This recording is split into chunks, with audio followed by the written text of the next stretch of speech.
Bang Minola, ini kan terkait caption Abang yang perihal terkait hukum orang tua yang sedang merayakan ulang tahun. Mungkin itu arahnya terkait taliatannya nggak datang nggak sih Bang soal ultahnya korban. Gitu. Arahnya. Sebenarnya kalau bicara tentang apa yang saya posting itu kan ini hanya sekedar mengingatkan ya. Jadi kalau bicara tentang sesi melawan lupa ini juga masih Oke. dalam bagian dari melawan lupa gitu ya. Jadi kita kan manusia biasa yang kadang-kadang mungkin suka lupa. Ya, saya juga sebagai manusia mungkin suka lupa dan kalau diingatkan sih nggak jadi masalah ya. Jadi saya hanya ingin mengingatkan saja bahwa kalau kita mengatakan bahwa kita adalah warga negara yang baik, ya, maka hendaknya perilaku kita juga itu sejalan dengan apa yang kita sampaikan, bahwa kita memang adalah warga negara yang baik. Nah, salah satu ciri warga negara yang baik itu adalah warga negara yang mentaati hukum, ya. Nah, hukum yang ditaati itu kan nggak boleh pilih-pilih juga, kan begitu ya. Artinya nggak mungkin mana yang kita rasa cocok dengan kita ikutin, mana yang kita rasa tidak sesuai dengan keinginan kita tidak ikutin. Itu bukanlah ciri dari warga negara yang baik ya, warga negara yang taat hukum. Nah, jadi saya juga ingin mengingatkan bahwa eh, perjanjian yang dibuat oleh para pihak yang membuatnya itu secara aturan hukum juga mengikat bagi para pihak yang membuatnya berlaku seperti undang-undang gitu loh. Ini sesuai dengan ajas Pacta Sunt Servanda gitu loh. Jadi kalau misalnya kemudian kita warga negara yang baik, warga negara yang taat hukum, maka semua hukum harus kita jalankan dan laksanakan, jangan pilih-pilih, termasuk di dalamnya adalah kesepakatan yang kita buat dengan pihak lain yang dituangkan dalam suatu perjanjian, karena ada Pacta Sunt Servanda tadi itu, ajas Pacta Sunt Servanda itu bahwa perjanjian yang dibuat oleh para pihak mengikat dan berlaku seperti undang-undang bagi para pihak yang membuatnya. Berarti itu juga adalah hukum yang harus ditaati dan dihormati. Nah, jadi kalau misalnya kemudian di dalam eh, kesepakatan itu ya yang tertuang dalam perjanjian yang mengikat seperti undang-undang bagi para pihak itu tidak dicantumkan adanya syarat untuk adanya pertemuan antara anak dan ayah, bahkan berkumpul dengan antara anak dan ayah itu tidak ada syaratnya, dan di awal-awal perjalanan perjanjian itu memang demikian adanya, maka akan sangat aneh sekali dan tentu bertentangan dengan hukum jika kemudian kita masih memberikan syarat-syarat ya, syarat-syarat atas adanya pertemuan antara ayah dan anak atau berkumpulnya antara ayah dan anak. Ya, apalagi misalnya syarat itu hanya ditentukan oleh kita sendiri secara sepihak gitu loh. Itu tidak boleh. Secara aturan hukum tidak boleh. Ya, boleh tanya pakar hukum manapun pasti tidak akan boleh gitu. Karena kalau memang misalnya mau ada yang namanya itu perbaikan yang tadinya nggak ada syarat dan kemudian diinginkan dijadikan adanya syarat, itu harus juga atas dasar kesepakatan dan dibuatlah yang namanya adendum yang disepakati kembali oleh kedua belah pihak. Tapi kalau misalnya kemudian tidak ada adendum atas perjanjian pokok itu, kemudian tidak ada kesepakatan antara pihak yang satu dengan pihak yang lain, lalu dengan egonya kita sendiri karena kita menganggap kita benar, kita berpikir lebih baik dari siapapun, kita berpikir apa yang kita lakukan itu adalah suatu hal yang wajar gitu ya, hak kita gitu misalnya, terus kemudian kita bikin syarat, saya rasa kan itu bukanlah ciri ciri warga negara yang baik. Ya, jadi hanya itu yang ingin saya sampaikan dalam postingan tersebut, dan memang saya teringat juga gitu bagaimana Ruben ngomong di dalam hari jadinya ya, yang satu tahun sekali orang memperingati hari jadinya kan begitu ya. Dia juga inginlah artinya itu menghabiskan apa namanya itu peringatan hari jadinya, masa-masa yang bahagia itu dihadiri oleh anak-anaknya kan begitu ya.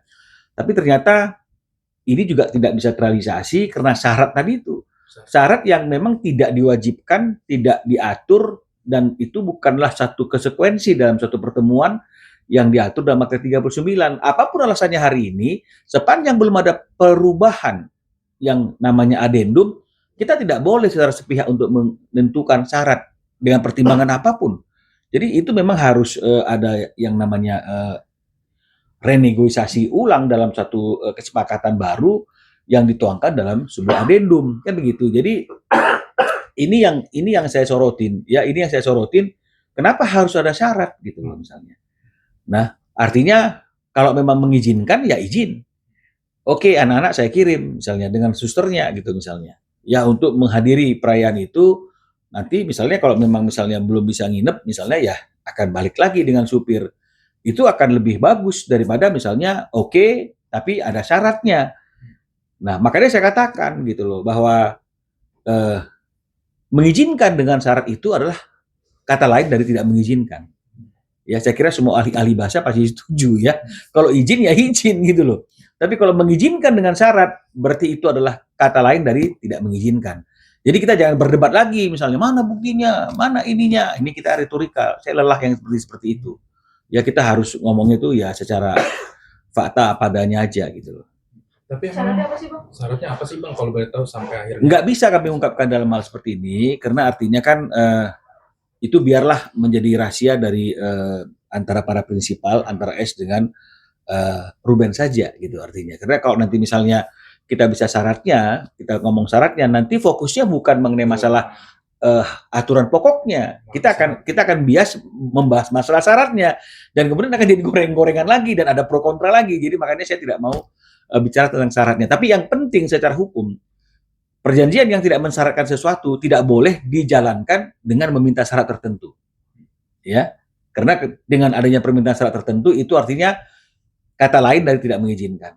Tapi berarti dari awal tuh Koruben udah minta ke pihak sana untuk anak-anaknya ikut. Sudah pasti. Ya, sudah pasti artinya ada satu komunikasi Ruben ingin di hari jadinya yang akan dirayakan 1 tahun sekali itu anak-anak ada. Ya, tapi kemudian oke gitu ya. Di depannya seperti itu, oke gitu. Mungkin sama sus gitu ya, mungkin saya juga ikut gitu loh. Tapi nah ada syaratnya. Jadi itu yang saya katakan bahwa kita nggak bisa membuat syarat sendiri sementara dalam kesepakatan yang sudah tertuang dalam perjanjian dan menurut ajas Pacta Sunt Servanda perjanjian yang dibuat itu kan mengikat layaknya undang-undang gitu loh. Jadi artinya nggak bisa kita bikin syarat sendiri tanpa disepakati oleh pihak yang lain gitu loh. Dan kalau memang pihak yang lain itu sepakat, maka perjanjian itu juga harus diadendum. Karena kalau nggak diadendum kan nggak ada perubahannya. Undang-undang kan juga begitu. Kalau undang-undang itu dianggap sudah tidak lagi mewakili apa yang menjadi aspirasi masyarakat dan tidak lagi bisa mengatur ketertiban seperti apa yang diinginkan oleh undang-undang itu kan makanya akan direvisi undang-undangnya di DPR kan gitu. Ada perbaikan, ada perubahan kan begitu. Jadi ini kan maunya kan tidak ada revisi, tidak ada kesepakatan baru yang diperbaiki, nggak ada adendum. Dia menentukan sendiri menurut kacamatanya sendiri. Ini kan yang nggak boleh. Ini yang nggak boleh. Berarti akhirnya kemarin di Instagram story itu Ruben masang foto sama 2 anak perempuannya, tapi kayak emang prihatin nggak sih maksudnya dia di hari bahagianya berharap perasaan. Orang yang punya perasaan pasti akan prihatin. Ya, orang yang punya perasaan pasti akan prihatin bahwa keinginan seorang ayah untuk bersama dengan anaknya di hari jadinya pun itu tidak terrealisasi karena ada hal-hal yang tidak seharusnya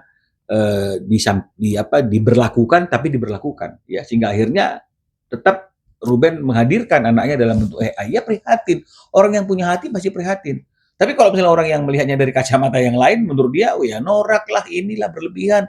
Tapi memang itu sesuatu yang kita yang punya perasaan harus prihatin. Makanya saya katakan bahwa apakah kita sungguh-sungguh sudah merdeka di hari kemerdekaan ini kan gitu artinya. Termasuk merdeka dari rasa rindu. Berarti Ya. surat gak sih Bang? Kenapa? Sedih gitu dengan tidak bisa bertemu apalagi ada syarat harus dipenuhi. Ruben itu bukan orang yang suka membagi-bagi apa namanya itu isi hatinya itu ke banyak orang gitu. Ya dia bukan orang yang curhat sana ngomong sini untuk cari dukungan enggak. Gitu. Dia cuma bilang saja gitu loh. Menurut Abang seperti apa? Bahwa saya sudah minta anak-anak untuk hadir di hari perayaan hari jadi saya. Oke, tapi ada syarat. Ya berarti kan nggak oke kalau ada syarat. Karena syarat itu kan sesuatu yang tidak diatur di dalam perjanjian pokoknya gitu loh. Di angka 39 itu.